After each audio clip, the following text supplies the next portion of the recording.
再度临阵换将，普京怒斥副总理。俄最近很忙，给了中国什么启示呢？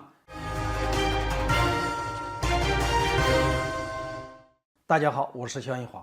俄罗斯表现太拉胯，中国应该引以为戒，全面做好战争准备。俄乌战场上，俄军正忙着换将，俄军总参谋长兼陆军大将格拉西莫夫绍伊古之下第一人被任命为俄军在乌克兰战场上的新任总指挥。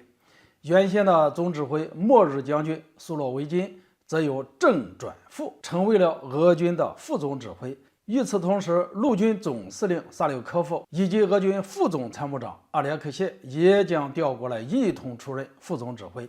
这番人事调动下来，几乎可以说是俄军高层穷草出动。如此罕见的情况，谁都能感受到普京对接下来的行动有点孤注一掷的意思。俄罗斯国内，普京忙着抓后勤。在2023年首次工作会议上，俄副总理曼图罗夫向普京汇报了当前俄罗斯飞机舰艇升级的情况。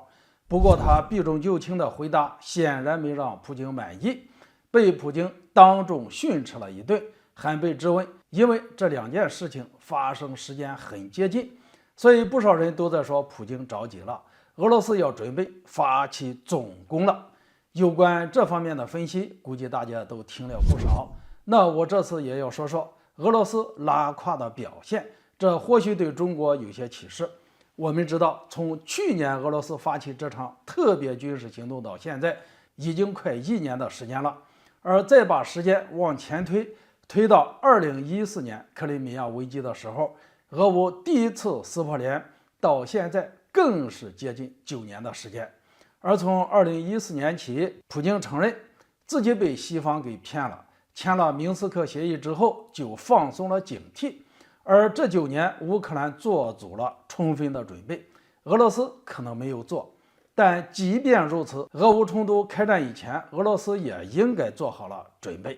但实际上，直到今年的元月，俄罗斯依然没有做好准备，开局没有达成战略目标，后来被拖入持久战，只能不断更换指挥官来适应新的战场情况，后勤补给也没有做好准备，所以需要普京亲自去催去抓。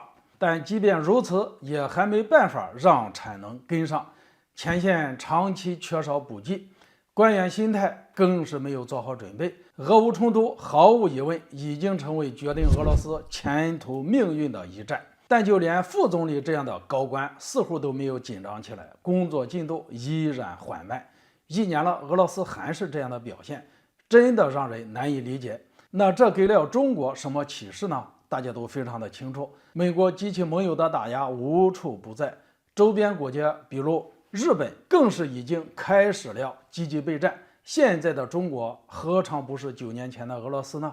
谁也不知道属于我们的战争会何时开始。我们现在要做的也是全面的做好准备，而且必须把俄罗斯引以为戒，作战战备准备、后勤保障准备、民众的心理准备等等等等，我们真的要做好了充足的准备了吗？